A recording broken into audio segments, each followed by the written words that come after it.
அதாவது ரமலானுடைய காலங்களில் பெண்களை பொறுத்தவரையிலே பொதுவாக மாதவிடாய் உள்ள பெண்கள் கலாவாகும். சிலவங்களுக்கு 3 நோன்பு கலாவாகும், சிலவங்களுக்கு 7 நோன்பு கலாவாகும், சிலவங்களுக்கு 14, 15 வரைக்கும் இருக்குது. இது நடைமுறை சார்ந்து நாம் சிந்திக்க வேண்டிய விஷயம். அப்ப 3, 5, 7, 10, 13, 14, 15 வரைக்கும் போகலாம். அப்ப எனவே ரமலானுடைய காலத்திலே ஒரு நோன்பு கலாவாகி விட்டது என்று சொன்னா அவர்கள் ரமலானுடைய காலத்தில் விடுபட்ட நோன்புகளை அடுத்த நோன்பு வரை கலா செய்து கொள்ளலாம். அடுத்த நோன்பு வரை அவர்களுக்கு நேரம் இருக்கிறது.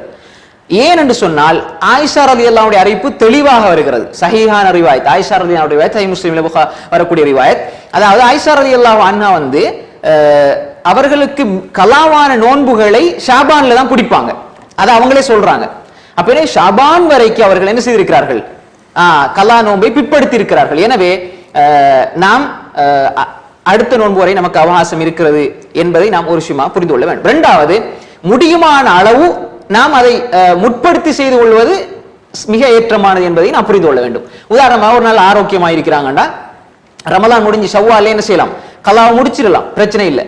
ரைட். இப்ப இந்த இடத்துல இன்னொரு விஷயம் என்னென்றால், இப்ப தொடர்ச்சியாக பிடிக்கிறது சிறந்ததா, தத்தாபு சிறந்ததா, அல்லது திங்கள் வியாழன் பிடிக்கிறது அல்லது ஏனைய சிறந்த நாட்களில் பிடிக்கிறது சிறந்தா என்றால் தொடர்ச்சியாக பிடிக்கிறது சிறந்தது.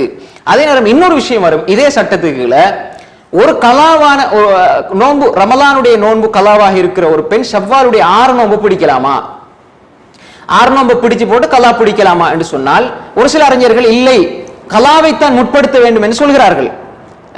6 நோன்பை பிடிக்கிறதுக்கு முன்னாடி இதை பிடிக்கணும் என்று சொல்றாங்க. ஆனால் கலாவை முற்படுத்த வேண்டும் என்று சொல்வதற்கு இந்த ஆதாரம் கிடையாது. அல்லாஹ் சொல்றான், இன்னொரு காலத்தில் நீங்கள் நோன்பு பிடியுங்கள். அப்ப எனவே இப்ப ஃபர்லான நோன்பு வச்சுக்கணும், நீங்க ஏன் சுன்னத்தை பிடிக்கிறீங்கன்னு கேட்கலாம். இந்த இடத்துல இவர்கள் கலாவான நோன்பை தவிர ஃபர்லான நோன்பு அல்ல. ஏனென்றால் ஃபர்லான நோன்புடைய காலத்தில் இவர்கள் தொடர்ந்து பிடிச்சு கொண்டு வந்தாங்க.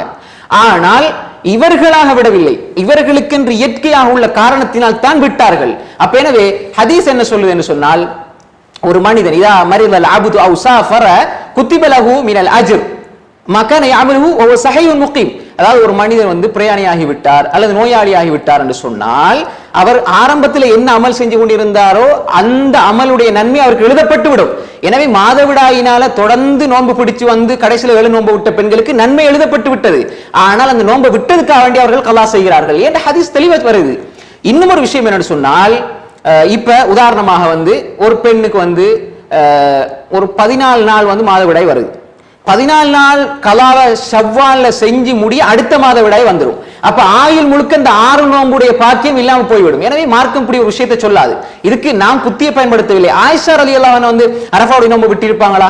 வாழ்க்கையில பிடிக்காமலே இருந்திருப்பாங்களா? ஆஷுரா நோன்பு விட்டிருப்பாங்களா? அல்லது 6 நோன்பு அப்படி பிடிக்காமலே வாழ்க்கை முழுக்க அப்படியே சுன்னா விட்டிருப்பாங்களா? இல்ல. எனவே ஆயிஷா ரலியல்லாஹு அன்ஹா தெளிவா சொல்றாங்க. அப்ப அவங்க சுன்னத்தை நோன்பு பிடிச்சிருப்பாங்க. எனவே 6 நோன்பு பிடிக்கிறது தப்பு கிடையாது. அதுக்கப்புறம் நீங்க என்ன செய்யலாம்? கலா நோன்பு பிடிச்சு கொள்ளலாம். அது அது உங்களுக்கு குற்றமாக ஆகாது. ஏன்னா அல்லாஹ் தெளிவா சொல்றான், நோன்பு முடிந்த உடனே பிடிக்கணும் என்று அல்லாஹ் சொல்லவில்லை. ஃபைத்தத்தும் மின் அய்யாமின் உஹர், ஏனைய காலங்களில் உங்களுக்கு அது கடமையாக்கப்பட்டிருக்கிறது. நீங்க விரும்பிய அடிப்படை செய்யலாம். அதுக்கு தெளிவான சான்று ஆயிஷா ரலியல்லாஹு அன்ஹா சான்று என்பதை நாம் இந்த இடத்திலே புரிந்து கொள்ள வேண்டும்.